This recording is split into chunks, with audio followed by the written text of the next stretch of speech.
దేవా, మీ ఘనమైన నామమునకు, మీ పవిత్రమైన ప్రేమకు, మీరు మాపై చూపిస్తున్నటువంటి మీ ఉచితమైన అపారమైన కృపకు ప్రభువైన క్రీస్తు వారి నామములో మా హృదయపూర్వకమైన వందనములు తండ్రి. అయ్యా, ఈ దినమునైనా మీ పిల్లలైన మమ్మల్ని ఒక చోట చేర్చి మీ మాటలు వినే గొప్ప ధన్యత మాకు ప్రసాదించండి తండ్రి. ఆ సమయాన్ని తీసుకుంటున్న మేము ఈ మాటల ప్రకారంగా జీవించడానికి, అక్షయమైన ఆహారాన్ని భుజించడానికి సహాయం తెచ్చింది తండ్రి. చెప్పబడుతున్న ప్రతి మాటను మా ఆత్మీయ జీవితంలో క్రియల ద్వారా చూపిస్తూ మిమ్మల్ని మన్నుపరిచే పిల్లలుగా ఉండటం సహాయం తెచ్చేయండి తండ్రి. వాక్యాన్ని చెప్తూ ఉండగా సమయోచితమైన జ్ఞానంతో నన్ను నేను కనపరుచుకోక మిమ్మల్ని మన్నుపరిచే ఒక పాత్ర వలె వాడుతున్నాను తండ్రి. విత్తబోయే ప్రతి మాటను మా హృదయాల్లో ఫలింపచేసి మీరు కోరుకున్న ఫలభరితమైన జీవితాన్ని జీవించటకు మాకు శక్తిని, సహాయాన్ని అనుగ్రహించమని కోరుతూ ప్రభువైన క్రీస్తు వారి నామములో ఈ ప్రార్థనను సమర్పిస్తున్నాను మా తండ్రి. మంచిదండి. గత వారం మనం చేస్తున్న పనులు సఫలం అవ్వాలి అంటే మరి ఏం చేయాలి అన్న ఒక ప్రశ్నతో ముందుకెళ్తుంది. మనం చేస్తున్న పనులు ఏమైనా, దైవికమైన పనులైనా కానివ్వండి, భౌతికమైన పనులైనా కానివ్వండి, ఏ పనైనా మనం చేసేది జరగాలి అంటే దాని కొరకు మనలో కొన్ని లక్షణాలు ఉండాలి అని భక్తులు మనకు తెలియజేశారు. ఒకసారి ఆ మూల వచనాన్ని చూసుకొని మనం ముందుకు వెళ్తాం.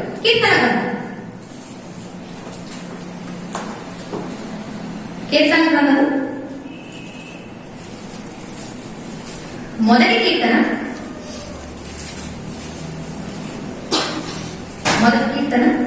1వ వచనం నుండి 3వ వచనం వరకు దృష్టిలో ఆలోచించకుండా అమ్మాయి ఎవరైనా బైబిల్ ఎక్స్ట్రా ఉంటే నీకు పండించగలరు.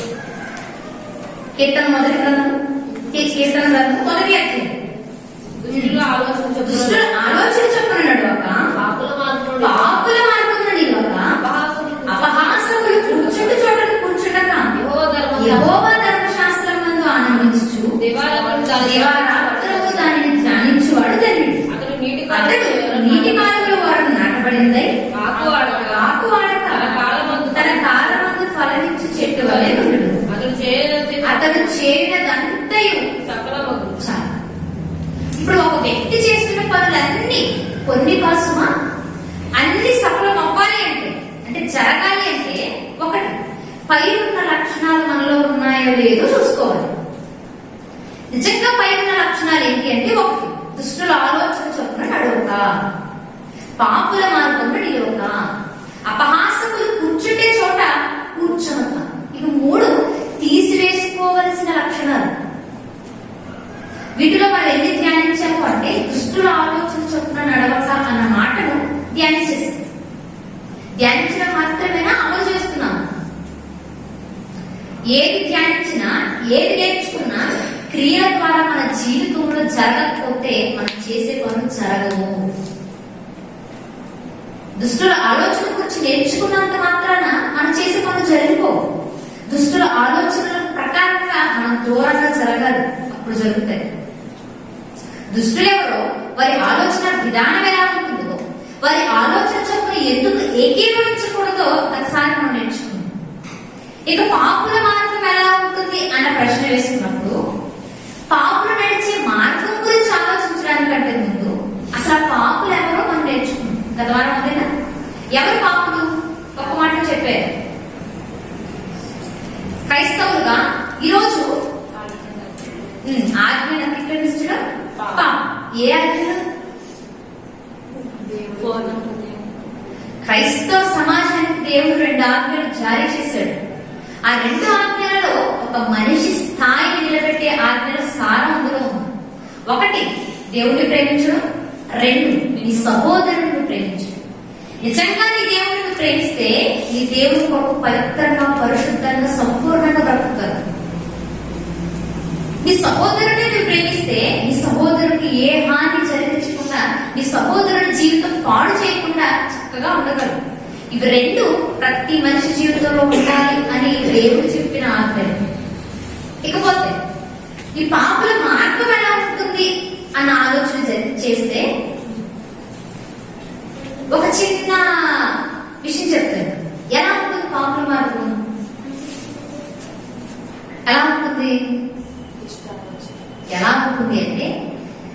అపవాది చేత అలంకరించబడి ఉంటుంది.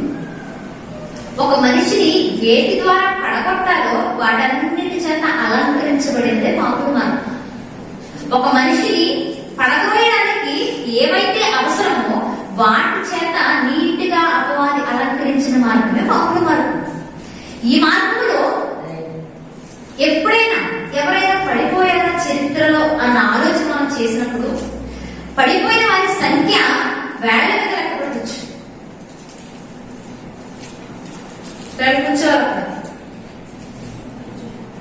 పాపుల మార్గంలో పడిపోయిన వారి సంఖ్య వేల మీద లెక్కపెట్టచ్చు. అందరి గురించి మాట్లాడుకోవడానికంటే ముందు పాపుల మార్గంలో ఉన్న వారి గురించి ఒక భక్తుడు ఒక పత్రికను రాస్తూ ఉన్నాడు.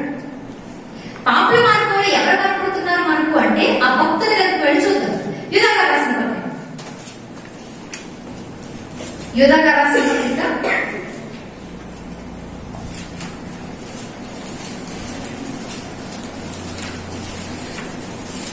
యూదాగా రాసినటువంటి పత్రిక ఒక్క అధ్యాయం ఉంటుంది. ఎన్నో అధ్యాయం చెప్పలేదు అన్నాడు. ఈ పత్రికలో యోధా గారు రాస్తూ ఉన్నారు. ఈ పత్రిక ఏమని రాస్తున్నారైనా అంటే ఈయన ఎవరికి పత్రిక రాస్తున్నాడు అని ఆలోచన చేస్తే కొంతమంది జనాంగానికి రాస్తున్నాడు. పైన మనకు కనబడుతుంది, తండ్రి యందు ప్రేమించబడిన వారికి, యేసుక్రీస్తునందు భద్రము చేయబడిన వారికి, అనగా పిలవబడిన వారికి, దేవుడి కోసం ఎవరైతే బ్రతకడానికి నిశ్చయించుకున్నారో, దేవుని పిలుపు నిమిత్తం ఎవరైతే నిలబడ్డారో వారందరికీ పత్రిక రాస్తూ ఉన్నాడు. అంటే ఆనాడు దేవుని కొరకు పిలువబడిన వారికి, ఈనాడు దేవుని కొరకు పిలువబడిన వారికి పత్రికను రాస్తూ ఈయన ఏమని రాస్తున్నారో చూద్దాం. మూడవచ్చు,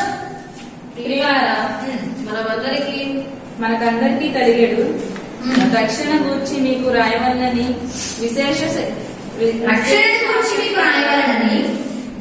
ఆసక్తి గలవాడని ప్రయత్నపడుచు ఉండగా పరిశుద్ధులకు ఒక్కసారి అప్పగింపబడిన బోధ నిమిత్తము మీరు పోరాడవలనని మిమ్మల్ని వేడుకొనుచు మీకు రాయవలసి వచ్చెను. యూదాగా రాస్తున్న మాట ఏంటి అంటే, ఇదిగో ప్రియులారా, మీ అందరికీ రక్షణ గురించి రాయాలి అని ఆశపడుతున్నాను. రక్షణ ఎంత గొప్పదో, రక్షణ అనేది మన జీవితంలో ఎంత అవసరమో, రక్షింపబడిన వారు ఎలా ఉంటారో, రక్షణలోకి వచ్చిన వారు ఆ రక్షణని ఎలా కాపాడుకోవాలో, ఇలా రక్షణ గురించిన విషయాలన్నీ మీకు రాయాలి అని నేను ఎంతో ఆశపడుతున్నాను. ఇలా ఆశపడుతూ ఆసక్తి పడుతూ ప్రయత్నిస్తూ ఉండగా వెంటనే దేవుడు నన్ను మరొక విషయం రాయమని పురుకొల్పాడు. రక్షణ గురించి రాయాలి అని ఆశపడ్డ ఆయన వెంటనే దేవుని ప్రోత్సాహంతో బోధన గురించి రాయాలి అనుకుంటున్నాడు. సౌంచుకుంటున్నాడు. ఈ ఎందుకు అంత అవసరం వచ్చింది వారి మధ్య? పిలువబడిన వారికి, తండ్రి యందు ప్రేమించబడుతున్న వారికి, తండ్రి యందు ప్రేమించబడుతున్న వారికి, యేసుక్రీస్తునందు భద్రము చేయబడిన వారికి బోధన గురించి రాయాల్సిన అవసరం ఎందుకు వచ్చింది? ఎందుకు అంటే వారిలో ఏదో ఒక మార్పు జరిగింది. 4వ వచనం, కొందరు రహస్యంగా జొరబడి ఉన్నారు. వారు భక్తిహీనులై తగ్గించేసింది వారు భక్తిహీనులై మన దేవుని కృపను కామాత్రత్వమునకు దుర్వినియోగపరచుచు మన అద్వితీయనాథుడైన ప్రభువునైన యేసుక్రీస్తును విసర్జించుచున్నారు. ఈ తీర్పు పొందుటకు వారు పూర్వమందే సూచించబడిన వారు. ఈ సంగతులన్నీ ఏంటంటే, ఎందుకు సంఘంలో లేక దేవుని కొరకు బ్రతకబడిన వారికి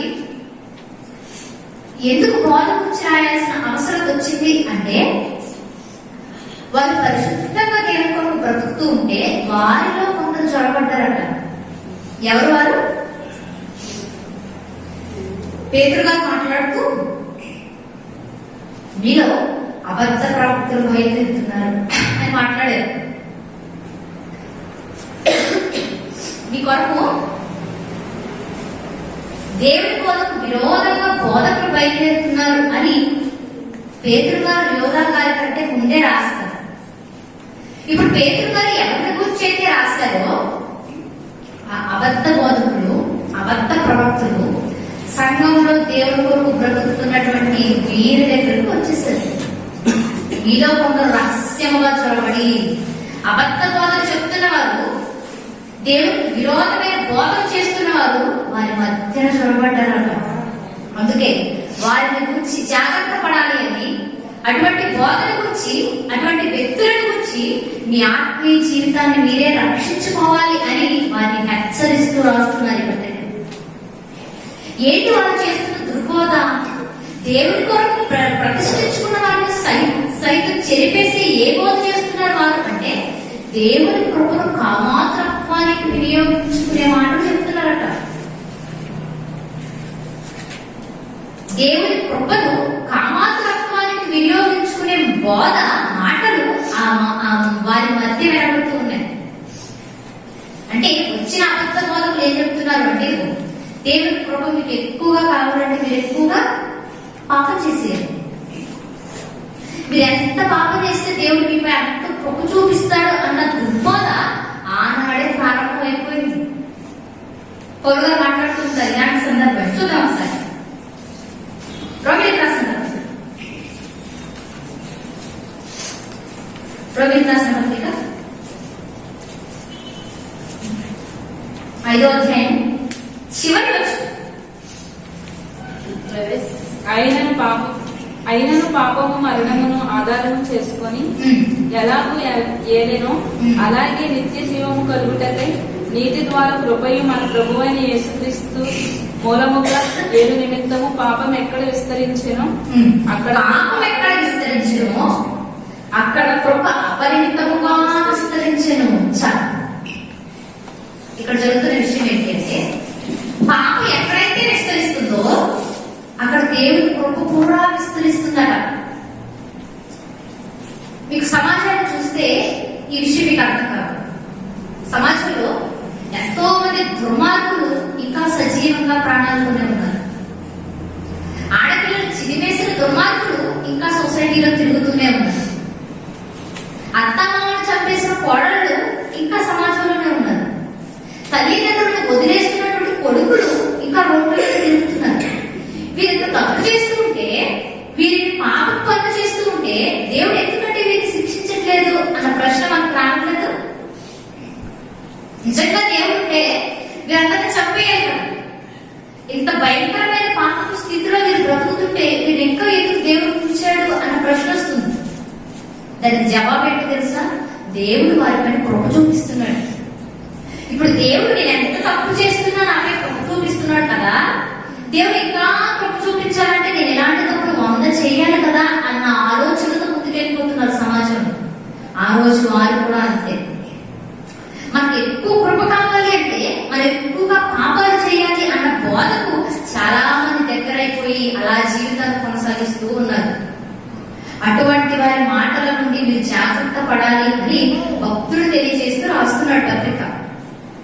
ఎవరైతే దేవుడి కృపను దుర్వినియోగపరుస్తూ ఉంటారో, దేవుడి కృపను కామాత్రత్వానికి, వ్యభిచారానికి, నీచమైన కార్యాలకు వినియోగిస్తూ ఉంటారో వారందరూ కూడా నాశనానికి పోతుంటారు అని భక్తుడు తెలియజేస్తుంది. ఎవరైతే దేవుడి కృపను దుర్వినియోగపరుస్తారో తమంతట తామే నాశనమైన మార్గాన్ని ఎంచుకుంటున్నారు అని మాట్లాడుతున్నాడు.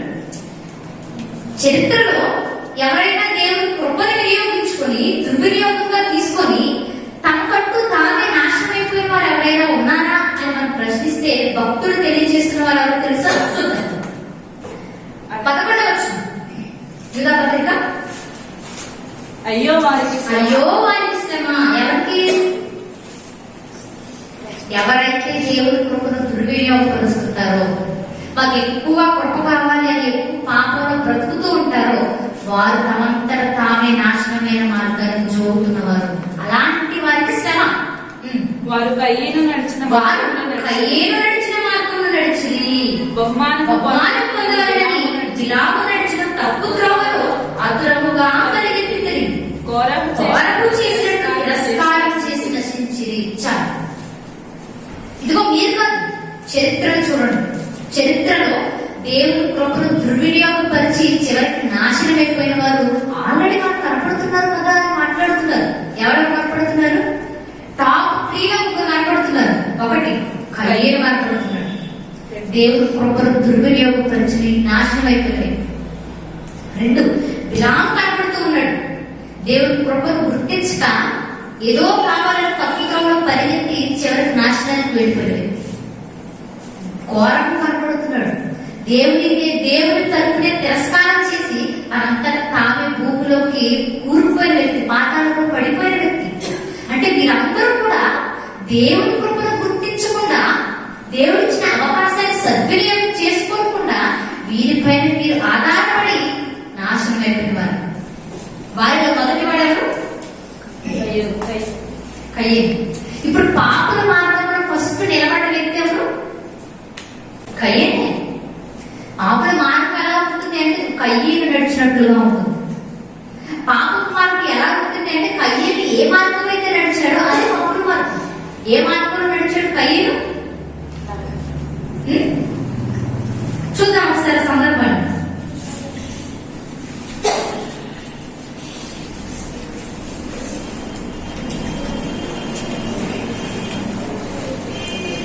ఆదికాండం 4వ అధ్యాయం తరువాత మొదటి వచనం. ఆదాము తన భార్య అయిన హవ్వను కూడా సందర్భం మనకు చాలా సుపరిచితం. క్రైస్తవ్యానికి కయ్యేని సందర్భం తెలియని వాడు ఎవరు ఉండరు. ఏం జరుగుతుంది కయ్యేని సందర్భంలో అంటే ఆదాము అప్పుడు ఏదైనా వనం నుండి బయటకు వచ్చిన తర్వాత దేవుడు ఆదాము అప్పుల పైన కృప చూపించి గర్భఫలాన్ని ఇచ్చాడు. ప్రథమ ఫలం అదే గర్భఫలం అదే కలిగింది. తర్వాత మరలా కృప చూపించి మరొక బిడ్డకు జన్మనిచ్చారు. అతనే హేబేలు. ఈ ఇరువురు అన్నదమ్ముల సారాన్ని మనం నేర్చుకుంటే చూద్దాం. ఆదాము తన భార్య అయిన హవ్వను కూడినప్పుడు తరువాత ఆమె అతని తమ్ముడకు హేబేలును కనెను.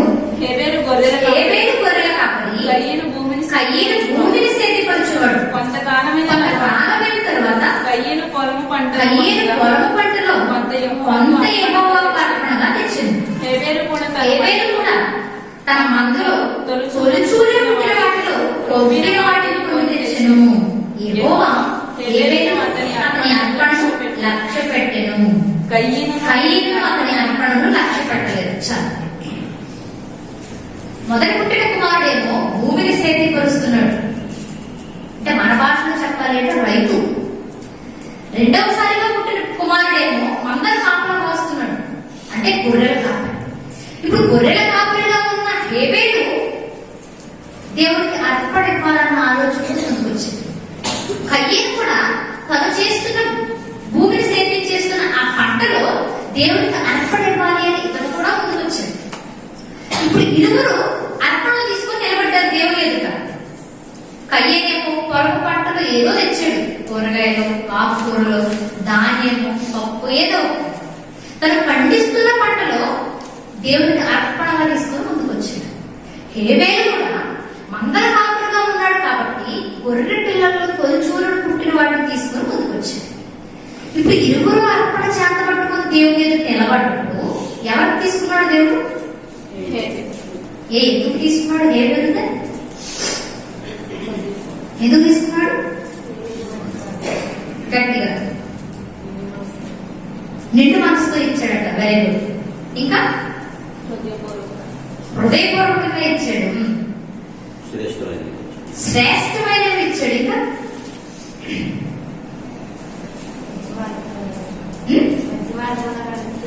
మంచి మార్గంలో నడిచిచ్చాడు.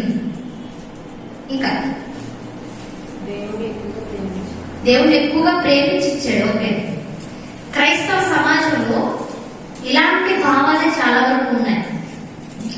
ఎందుకంటే దేవుడు ఇద్దరు అర్పణ తీసి నిలబడ్డప్పుడు హేబేలుగా ఎందుకు తీసుకున్నాడు, కయ్యేను ఎందుకు తీసుకోలేదండి అని అడిగినప్పుడు చాలా మంది ఇచ్చిన ఆన్సర్ ఏంటో తెలుసా? ఒక వచనం చూద్దాం. కొరింథీయులకు రాసినటువంటి 2వ పత్రిక 9వ అధ్యాయం 7వ వచనం. చెడుగు కొరకయు సణుకొనకయు బలవంతముగా కాకయు బలవంతముగా కాకయు ప్రతి వాడును తన హృదయములలో తన హృదయమును నిశ్చయించుకొనగలది ప్రకారం ఆ. ఇయ్యవలెను. దేవుడు దేవుడు ఉత్సాహంగా ఇచ్చేవారిని ప్రేమించు చాలు. దేవుడు ఎవరిని ప్రేమిస్తాడట? ఉత్సాహంగా ఇస్తే దేవుడు ప్రేమిస్తాడు, తీసుకుంటాడు. అంటే ఈ మాటను బట్టి హేబేలు ఉత్సాహంగా తీసుకొచ్చాడేమో, అవునా? ఈ మాటను చదివే హేబేలు ఉత్సాహంగా తీసుకొచ్చాడంటే కయ్యను నీరసంగా తీసుకొచ్చి ఉంటాడు. అందుకే హేబేలు గారు తీసుకున్నాడు, కయ్యను తీసుకోలేదు అన్న ఆన్సర్. ఇంకా కొంతమంది చెప్పేది ఏంటంటే దేవుడు వందసారి చేయాలనుకున్నప్పుడు ప్రజలను అర్పణలు తీసుకురామని కోరాడు. మోషే ఇశ్రాయేల్ జనాంగానికి చెప్పు, ఏమని ప్రభువా, నా మందిరాన్ని నేను ప్రతిష్ఠించాలనుకుంటున్నాను, దానికి వస్తువులన్నీ కూడా నేనే కొను. ఇశ్రాయేలీయులే తన మనస్సుకు నచ్చినట్లుగా మనపూర్వకంగా తీసుకొని నా దగ్గరకు రావాలి మోషే అని కోరుకున్నాడు. మీకు కావాలంటే నిర్గమకాండ 25వ అధ్యాయం మొత్తం చదవండి. కొంతమంది ఆ సందర్భాన్ని తీసుకుని మనస్ఫూర్తిగా ఇచ్చుంటాడండి హేబేలు, అందుకే తీసుకుని ఉంటాడు అని మాట్లాడుతున్నారు. ఇదే కాకుండా మరొక భావన కూడా ఉంది. ఏంటంటే హేబేలు అంటే గొర్రెలు ఇచ్చాడు కదండి, మాంసం కదా, మాంసాహారం కదా, అందుకే దేవుడు తీసుకుని ఉంటాడు. కయ్యేది పొలం పట్టుకొని ఇచ్చాడు కదా, అందుకే తీసుకోలేదండి అని మాట్లాడుతున్నారు. అసలు మాంసాహారాన్ని ఇచ్చింది దేవుడు, మనకు ఆయన కాదు. నిజంగా ఏముందని హేబేలులో దేవుడు అర్పణ స్వీకరించాడు అంటే, హేబేలులో మనందరికీ కనిపించినది దేవుడికి ఏదో కనిపించినది తీసుకున్నాడు. ఈరోజు మనం ఇచ్చే తీసుకోవాలి అన్న హేబేలు ఉన్నదా ఈరోజు మనం కూడా ఉండాలి. ఏముంది హేబేలు మనసులో? హేబేలు అర్పణ చూడటానికంటే ముందు హేబేలును చూశాడు. హేబేలును అతని అర్పణ అంటే అతను తెచ్చిన అర్పణ చూడటానికి ముందు అతను ఏ మనస్సుతో తెచ్చాడో చూశాడు, ఏ మనసుతో తీసుకొస్తున్నాడో చూశాడు. ఆయన మనస్సులో ఏముంది తెలుసా? అదే బలిలో కనిపిస్తుంది, అదే అర్పణలో కనిపిస్తుంది. ఏముంది ఆయన మనసులో అంటే చూద్దాం. హెబ్రీయులకు రాసిన పత్రిక 11వ అధ్యాయం 4వ వచనం. విశ్వాసమును బట్టి హెబ్రీ పత్రిక 11వ అధ్యాయం 4వ వచనము. విశ్వాసము బట్టి హేబేలు కయ్యేను కంటే శ్రేష్టమైన బలి అర్పించాడు. చాలు. ఇప్పుడు హేబేలు బలి అర్పించడానికి మూల కారణం ఏంటి? విశ్వాసం.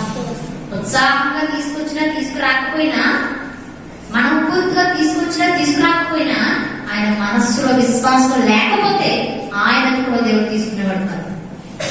అంటే హేబేలు మనసులో ఉన్నది విశ్వాసం, కయ్యేను మనసులో లేనిది విశ్వాసమే. కయ్యేను మనసును చూసినప్పుడు కయ్యేను మనసులో కూడా విశ్వాసం కనిపించింది. హేబేలు చూసినప్పుడు విశ్వాసవంతులుగా ఉన్నాడు, ఆ విశ్వాసమే అర్పణలో కనిపించింది. కయ్యేను చూసినప్పుడు కయ్యేను మనసులో విశ్వాసం కనిపించలేదు. విశ్వాసం లేనప్పుడు పళ్ళు కాదు, పలహారాలు కాదు, వెండి బంగారం నుంచి తీసుకోవచ్చుమా? విశ్వాసం ఉండాలి మనిషిలో. అది హేబేలులో ఉంది కాబట్టి తీసుకున్నాడు. ఇప్పుడు హేబేలు అర్పణ తీసుకొని కయ్యేను అర్పణను విసర్జించిన తరువాత కయ్యేను పరిస్థితి ఎలా ఉంది ఇప్పుడు చూడు. ఆదికాండం. కయ్యేను అతని అర్పణను ఆయన లక్ష్య పెట్టలేదు కాబట్టి కయ్యేనుకు మిక్కిలి కోపం వచ్చి అతడు తన ముఖం చిన్నపుచ్చుకొనగా యెహోవా కయ్యేనుతో నీకు కోపమేగా ముఖము చిన్నపుచ్చుకొని ఉన్నావేమి? నీవు సత్క్రియ చేసిన ఎడల తలనెత్తుకొనవా, సత్క్రియ చేయని ఎడల వాకిట పాపము పొంచియుండును, నీ ఎడల దానికి వాంఛ కలుగును, నీవు దాన్ని ఏలుగునను. చాలు. ఇప్పుడు దేవుడు మాట్లాడుతున్నాడు. అర్పణ తీసుకోలేదు, కయ్యేను మనసులో విశ్వాసం లేదు, నచ్చలేదు, అలాంటప్పుడు తీసుకోకపోయేసరికి దేవుడు నా ఎందుకు తీసుకోలేదబ్బా అని ఆలోచించట్లేదు. కోపపడుతూ మిక్కిలి కోపం. ఎందుకు తీసుకోలేదు దేవుడు అన్న కోపంతో వెంటనే మొహం చిన్నపుచ్చుకొని నిలబడిపోయాడు. వెంటనే దేవుడు కృప చూపిస్తున్నాడు సుమా. విశ్వాసం విశ్వాసం లేని వాడితో అసలు దేవుడు మాట్లాడాల్సిన అవసరం ఉందా? ఉందా? లేదు. అయినా కయ్యేతో మాట్లాడడానికి ఇష్టపడుతున్నాడు దేవుడు. ఆయనే తగ్గించుకొని కయ్యేల దగ్గరకు వచ్చి, కయ్యేలు ఎందుకు నీ మొహం చిన్నగుంచుకున్నావు? నిజంగా నువ్వు చేసింది మంచి పని అయితే, నిజంగా నువ్వు చేసింది సత్క్రియ అయితే, నిజంగా నువ్వు చేసింది నాకు మహిమ తెచ్చే పనే అయితే నిజంగా నువ్వు పనులెత్తుకొని బ్రతకవా? బ్రతుకుతావు. కానీ నీవు సత్క్రియ చేయలేదు కాబట్టి నీ మొహాన్ని చిన్నగుంచుకున్నావు అని మాట్లాడుతున్నాడు. అంటే ఎప్పుడైతే అర్పణ తీసుకోలేదని కోపంతో ఉన్నాడో వెంటనే దేవుడు కృప చూపించాడు. ఈసారైనా సత్క్రియ చేస్తాడేమో, ఈసారైనా నాకు నచ్చినట్లుగా ఇస్తాడేమో, ఈసారైనా విశ్వాసంగా నిలబడతాడేమో అని ఆశపడ్డాడు దేవుడు. అందుకే కృప చూపించి అడిగాడు. నిజంగా కయ్యేను, దేవా నాది ఎందుకు తీసుకోలేదు, నా తమ్ముడు ఎందుకు తీసుకున్నావు అని దేవుడు అడుగుంటే మీ తమ్ముడు దగ్గర నేను తెచ్చుకో ఆ విషయం మీద అని చెప్పేవాడు. కానీ కయ్యేను దేవుడిని అడిగే అవకాశం కూడా అది లేకపోయింది. కోపంతో మండిపోతూ ఉన్నాడు దేవుని ఎదుటే. నేను ఎప్పుడు గుర్తుపెట్టుకోండి, కోపపడ్డ స్టైల్ అనుకుంటారు ఈ కాలంలో. ఏదో చిరాకు పడటం, అందరినీ గెదవేయడం, ఓ సీరియస్ అయిపోవడం, అది పెద్ద ప్రెస్టేజ్ గా ఫీల్ అవుతుంటారు. అంత లేదక్కడ. కోపం అనేది ఎంత భయంకరమో తెలుసా? ఎప్పుడు కోపంగా ఉండేవాడి స్థితి ఎలా ఉంటుందో తెలుసా? దేవుడికి ఇష్టమైనట్లుగా వాడు బ్రతకలేదు. భక్తుడు తెలియజేస్తున్న మాట చూద్దాం ఒకసారి. యాకోబు గారు రాసిన పత్రిక, యాకోబు గారు రాసినటువంటి పత్రిక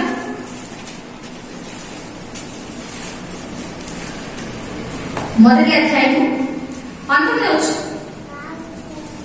నా ప్రియ సహోదరు, నా ప్రియ సహోదరులారా, ఈ సంగతి ఎరుగుదురు కనుక ప్రతి మనుషుడు వినుటకు వేగిరపడేవాడు, మాట్లాడుటకు నిదానించువాడు, కోపించుటకు నిదానించువాడునై ఉండవలెను.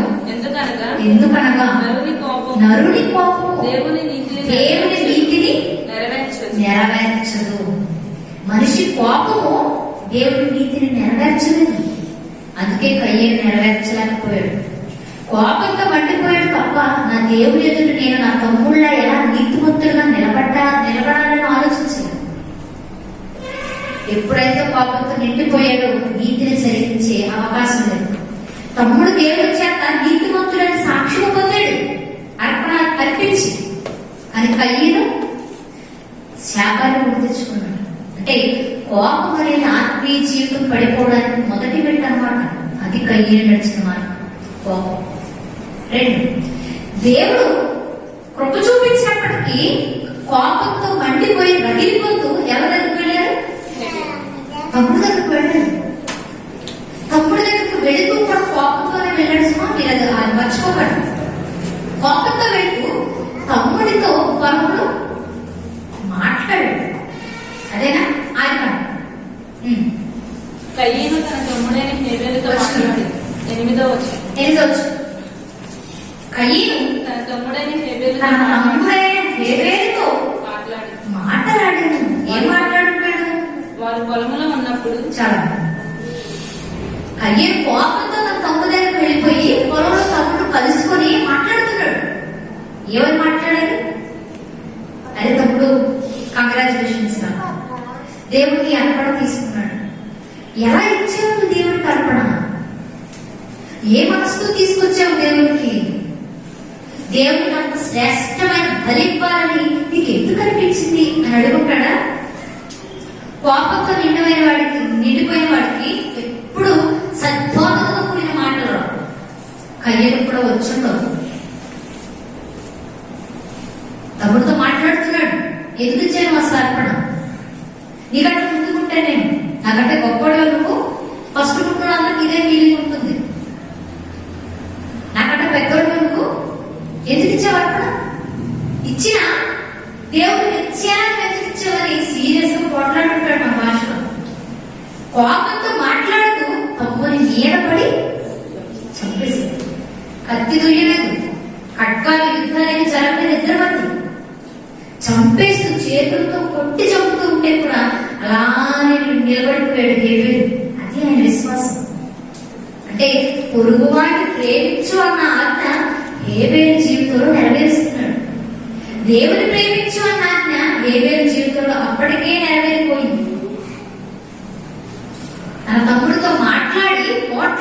మీద పడి కొట్టి చంపేసిన తర్వాత అంటే మరలా దేవుడు కృప చూపించాడు. తమ్ముడు చంపేసిన ఒక నరహంతుడి దగ్గరికి మరలా దేవుడు వస్తున్నాడు అంటే కృపేనా? హేబెలుని చంపేశాడు కయీను. చంపిన తర్వాత కూడా దేవుడు హంతకుడితో మాట్లాడాల్సిన అవసరం ఏముంది? అయినా వచ్చాడు. ఎవరు మాట్లాడుతున్నాడు? యెహోవా. నీ తమ్ముడైన హేబెలు ఈ తమ్ముడైన హేబెలు ఎక్కడున్నాడు? కయీనును అడుగగా కయీను అడుగుతున్నాడు. ఈ తమ్ముడు ఎక్కడ? హేబెలు ఎక్కడ? ఇప్పటివరకు ఎక్కడ తీసుకొచ్చింది తమ్ముడు? ఇప్పుడు కనిపించట్లేదు. ఎక్కడ? నిజంగా దేవుడు తెలియదా? తెలుసు. తెలిసినా ఎందుకు అడుగుతున్నాడు?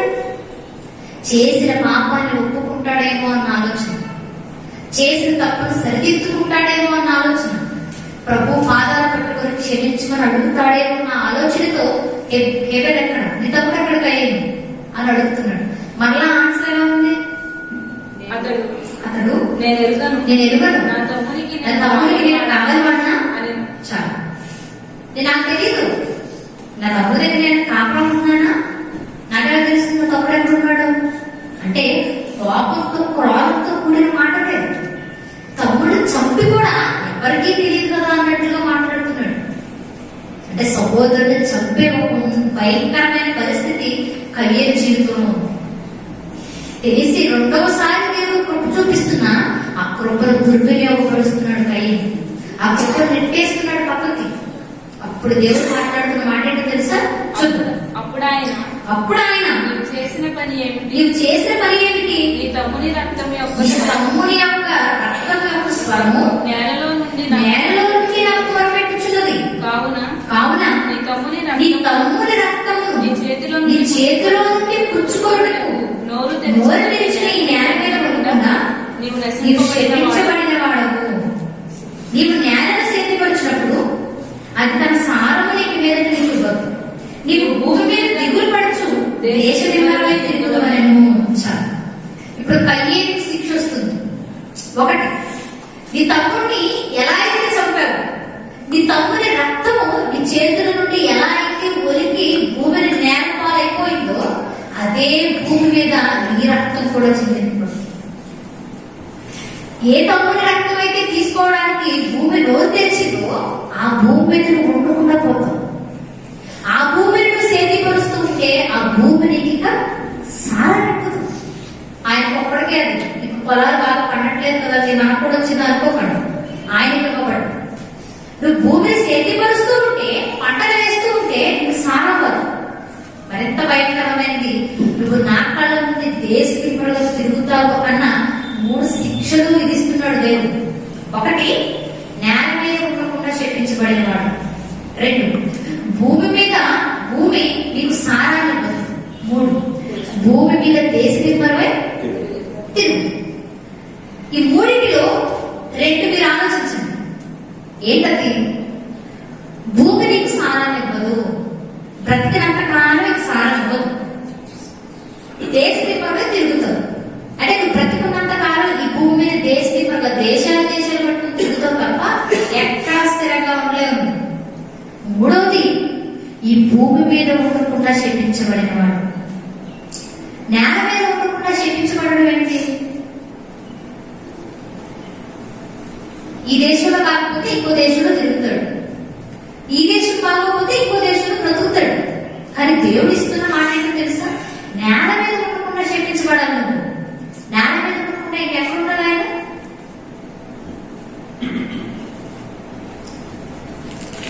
ఇది నేర్పించడానికి స్పీడ్గా వచ్చాను. ఏంటి నేల మీద ఉండకుండా శపించబడడం కయ్యేను జీవితంలో అంటే? కయ్యేను మాత్రమే కాదు, కానీ కయ్యేను సంతానాన్ని కూడా మీరు ఈరోజు జ్ఞాపకం చేసుకోవాలి. కయ్యేను దేశదిపరుగా తిరుగుతూ ఉండగానే పిల్లలు అన్నాడు. రోజు దేశం వెళ్ళి తన భార్యను పుట్టినప్పుడు దేవుడు ఆ కయ్యేను గర్భఫలం ఇచ్చాడు. వారి సంతానాన్ని మీరు ఒకసారి చూడగలిగితే ఇది అధ్యాయం 16. అప్పుడు కయ్యేను యెహోవా సన్నిధిలో నుండి బయలుదేరి వెళ్ళి ఏదేనుకు తూర్పు దిక్కున నోదు దేశంలో కాపురం పెట్టాడు. కయ్యేను తన భార్యను పుట్టినప్పుడు ఆమె గర్భవతి హనోకును కనెను. అప్పుడు అతడు ఒక ఊరు కట్టించి ఆ ఊరికి ఆ ఊరికి తన కుమారుడి పేరు బట్టి హనోకు అని పేరు పెట్టాను. హనోకుకు హనోకుకు ఈరాదు పుట్టెను. ఈరాదు మహూయాయేలు కలెను. మహూయాయేలు మధుషాయేలు కలెను. మధుషాయేలు లెమెకు కలెను. లెమెకు ఇద్దరు భార్యలను చేసుకుని ఒకదాని యందు యోవాలను మరొక దాని యందు యాబాలను కలెను. ఇప్పుడు కయ్యను వంశావళిని మనం చూసాం. కయ్యను హనోకును కన్నాడు కొడుకు. హనోకు ఈరాదును కన్నాడు. ఈరాదు మహూయాయేలు కన్నాడు. మహూయాయేలు మధుషాయేలు కన్నాడు. మధుషాయేలు లెమెకును కన్నాడు. లెమెకు యోబాలను ఆబాలను. అంటే కయ్యనుకు సుమారు 7 మంది సంతానాన్ని ఇచ్చాడు దేవుడు. ఇది కయ్యేనుకు దేవుడు ఇస్తున్నటువంటి గర్భఫలం బహుమానం అని అక్కడ ఇచ్చింది శాపం. అదేనా? నేల మీద ఉండకుండా శపించబడిన వాడు శాపాన్ని ఇచ్చాడు. కానీ ఆయన జీవితం చూస్తుంటే గర్భఫలం కూడా కనపడుతుంది. ఇప్పుడు ఆదాము హవ్వలకు హేబేలు కయ్యేను కాకుండా మరొక సంతానం ఉంది. హేబేలు కయ్యేను చేతిలో చనిపోయాడు. కయ్యేను మన కళ్ళ ముందు ఇప్పటివరకు కనిపించాడు. కయ్యేను పుట్టిన కుమారుడు సంతానం. వీరిరువురు కాకుండానే ఆదాము మరొక సంతానం ఉంది. ఎవరు వారు అంటే 5వ అధ్యాయం. ఆదాము వంశావళి గ్రంథం ఇదే. దేవుడు ఆదామును సృజించిన దినం. మీకు ఇబ్బందికరంగా లేకుండా ఉండాలి అంటే 5వ అధ్యాయంలో 5వ అధ్యాయం తర్వాత చిన్న గ్యాప్ కనపడుతుంది. మీకు ఖాళీ అక్షరాలన్నీ లైన్ గా ఉన్నాయి. కొన్ని చోట్ల కొంత గ్యాప్ కనపడుతుంది. 5వ అధ్యాయం మొదటి వచనంలో చిన్న గ్యాప్ కనపడుతుంది. 6వ వచనంలో చిన్న గ్యాప్ కనపడుతుంది. 9వ వచనంలో చిన్న గ్యాప్ కనపడుతుంది. కనిపిస్తుందా? చిన్న గ్యాప్ కనిపించి ఆ గ్యాప్ తర్వాత పేర్లు కనపడుతుంది. ఇప్పుడు ఆ పేర్లన్నీ చదువుకుంటూ వచ్చేది ఈజీ అయిపోతుంది. ఆదాము షేతు. అంటే ఆదాము షేతుకు కన్నాడు. షేతు ఎనోషు కన్నాడు. 9వ వచనం. ఎనోషు 12వ వచనం. కైనాను కన్నాడు. 15వ వచనం. కైనాను మహానలేయును కన్నాడు. 18వ వచనం. మహానలేయును ఎరేదును కన్నాడు. 20వ వచనం. ఎరేదు హనోకును కన్నాడు. 25వ వచనం. హనోకు మెతూషలను కన్నాడు. మెతూషల 28వ వచనం. లెమెకును కన్నాడు. లెమెకు నోవహును కన్నాడు. నోవహు షేము హాము యాఫెతును ముగ్గురిని కన్నాడు. కనిపించిందా? చిన్న గ్యాప్ ఉంటుంది, పక్కన పేరు ఉంటుంది. అంటే ఆదాము కయ్యేనును హేబేలును మాత్రమే కాక షేతును కన్నాడు. షేతు ఎనోషుని కంటే, ఎనోషు కైనాను కంటే, కైనాను మహాలేయును కన్నాడు. మహాలేయుడు ఎరేదును కనగా ఎరేదు హనోకును కన్నాడు. హనోకు మెతూషలను కన్నాడు. మెతూషల లెమెకును కన్నాడు. ఇప్పుడు లెమెకు గర్భం ఎవరు వచ్చారు? నోవహు పుట్టిన ముగ్గురు కుమారుడు. ఇది ఆదాము గర్భం నుండి వచ్చినటువంటి షేతు సంతానం. ఇప్పుడు రెండు సంతానాలు మీకు అర్థమయ్యా? ఒకటి కయ్యేది, 2 షేతుది. ఇప్పుడు 2 సంతానాలలో వాడలోకి ప్రవేశించింది ఏ సంతానం? నోవహు అంటే షేతు సంతానం. దేవుడు జలప్రళయంతో భూమిని నాశనం చేయాలనుకున్నప్పుడు, భూమంతా బలాత్కారంతో నిండిపోయినప్పుడు ఎవరిని రక్షించాలన్నాడు? నోవహుని. నోవహు, నీవే నా యందు నీతిమంతుడివి. ఈ తరంలో నీవే నీతిమంతుడివి. నీవు కాదు, నీవొక్కడే. ఇప్పుడు ఈ జలప్రళయం చేత ఈ భూమిని అంతటినీ నాశనం చేయబోతున్నాను. నీవు మాత్రం నీ తండ్రి ఆదాము గర్భంలో నుంచి వచ్చినట్టు నీ ఒక్కడివే వాళ్ళకి ప్రవేశించు. అంటే తన కుటుంబంతో సహా 8 మంది తప్ప. షేతు గర్భంలో నుంచి వచ్చినటువంటి నోవహు కుటుంబము తప్ప మరి ఏ సంతానం భూమి మీద నిలవలేదు. అంటే కయ్యేను సంతానం కూడా లేదు. కయ్యేనుకి ఇచ్చినటువంటి ఆ 6 వంశావళి, ఆ జాబితా మొత్తం భూమి మీద అక్రమకారులు ఎవరైతే ఉన్నారో ఆ అక్రమకారులతో చేరిపోయారు. భూమి మీద ఎవరైతే బలాత్కారులుగా ఉన్నారో ఆ బలాత్కారులను నీవు నేల మీద ఉండకుండా శపించబడదు అన్నమాట కయ్యేను మాత్రమే కాదు, కయ్యేను సంతతి కూడా వచ్చింది. అందుకే ఏ రక్తం, నీ తమ్ముడి రక్తం నేలను ఎలా అయితే ఉలిపించావో అదే నేల మీద అసలు నీ జాబితా, నీ రక్తం కూడా ఉండకూడదు అంటున్నాడు దేవుడు. అందుకే అతని రక్తంలో నుండి వచ్చినటువంటి సంతానాన్ని కూడా దేవుడు భూమి మీద ఉంచలేసుమా. ఇప్పుడు మీకు అర్థం కావాల్సింది ఏంటి అంటే, తప్పు చేసిన ఎవరికైనా శిక్ష తప్పదు అన్న విషయం మీకు అర్థం కావాలి. ఒక నీతివంతుని చంపేసినటువంటి అనీతివంతుడి జీవితం భూమి మీద లేదు. ఒక విశ్వాసం చంపేసిన అవిశ్వాస జీవితం భూమి మీద లేదు. అన్నిటికీ మించి ఎవరి రక్తాన్ని అయితే నేలను ఒలికించాడో ఒలికించిన వాడి రక్తం భూమి మీద లేకుండా పోయింది. ఇప్పుడు మనం నేర్చుకోవాల్సింది ఏంటో తెలుసా? ఈ మార్గంలో మనం ఉన్నామేమో. మన సహోదరుడు నీతిగా బ్రతుకుతుంటే ఓర్చుకోలేని పరిస్థితుల్లో ఈరోజు మనం ఉంటే మనకు కూడా శిక్ష తప్పదా? ఖచ్చితంగా. దేవుళ్ళు ఎదుగుతున్న వాడిని చూసి నువ్వు ఏడుస్తూ భరించలేని స్థితిలో ఉండిపోయావు అంటే నీకు కూడా కష్టం తప్పదనమాట. బాగా పాటలు పాడే వాళ్ళని, బాగా వాక్యం చెప్పే వాళ్ళని, బాగా దేవుళ్ళు ఉన్నతంగా బ్రతికే వాళ్ళని చూసి నువ్వు వారిని చూసి ఏదో ఒకటి నేర్చుకోకపోగా వారి మీద బురద చల్లే ప్రయత్నం చేస్తున్నావంటే నీ జీవితం కూడా ఉండదన్నమాట. మనం నేర్చుకోవాలి. ఆ రోజు కయ్యేను నడిచింది పాప కుమారుడు. ఎప్పుడైతే కోపంతో రగిలిపోయాడో తమ్ముడిని చంపి పాపం చేశాడు. పాపం చేసిన ఆ పాపానికి శిక్షగా అసలు ఆ కయ్యేను రక్తమే భూమి మీద లేకుండా పోయింది. ఈరోజు మన పరిస్థితి కూడా అంతే. తప్పులు చేస్తున్నాం, మేము దొరకట్లేదు కదా అని ఆనందపడిపోకండి. లోపల తప్పు చేసిన వాడికి శిక్ష తప్పదు, ఎప్పుడూ తప్పదు. కయ్యేను వంశావళి, కయ్యేను సంతతి జలప్రళయంలో నేలమట్టం అయిపోయింది. ఈరోజు మనం కూడా ఎవరికి తెలిసినా తెలియకపోయినా తప్పులు చేస్తూ పాపం చేస్తూ బ్రతుకుతున్నాం అనుకోండి, రెండో రాత్రుల్లో మనం కూడా అగ్ని కావుతైపోవాల్సిన పరిస్థితులు వస్తాయి. అందుకే యూదా పత్రిక రాస్తున్న భక్తుడు మనకు తెలియజేస్తుంది ఏంటో తెలుసా? అయ్యో వారికి శ్రమ. ఎవరైతే కృపను దుర్వినియోగపరుస్తున్నారు, ఎవరైతే దేవుని కృపను కామాతురత్వానికి, ఈలోక సంబంధమైన వాటికి వినియోగించుకుంటూ బ్రతికేస్తూ ముందుకెళ్ళిపోతున్నారో వారి అడుగులు వారికే నాశనాన్ని కొని తెచ్చుకుంటాయి.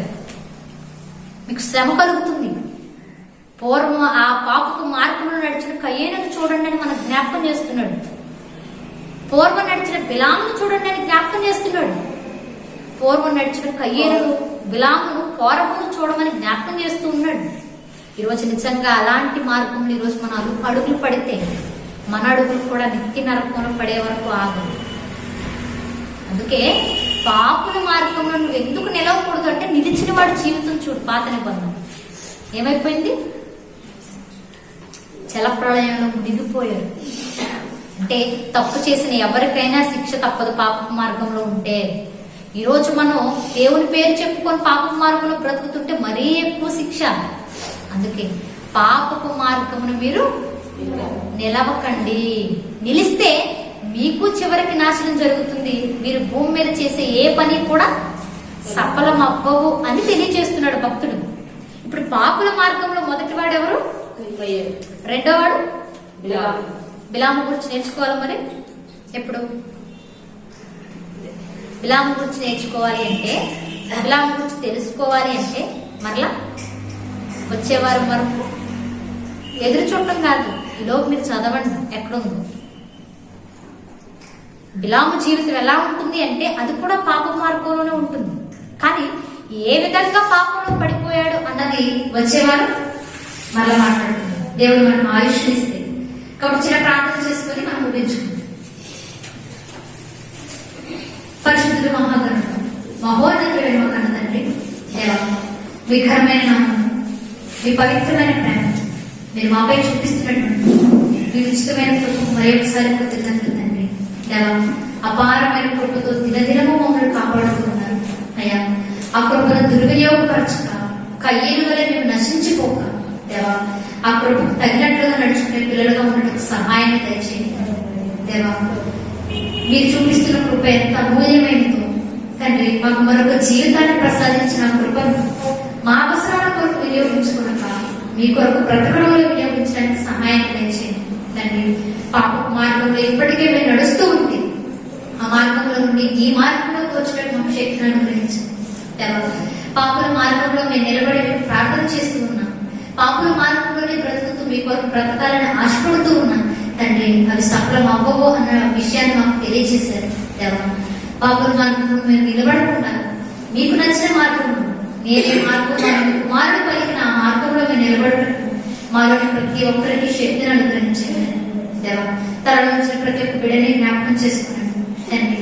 వారు ఏమైనా తప్పులు చేసి ఉంటే ప్రేమతో మరలా కృప చూపించి క్షమించి మీ మార్గంలో వారిని నిలవబెట్టుకోమని ప్రార్థిస్తూ తండ్రి మా అందరినీ మీ చేతులకు సమర్పించుకుంటూ ప్రభువైన క్రీస్తు వారి నామమున ఈ ప్రార్థనను సమర్పిస్తున్నాను.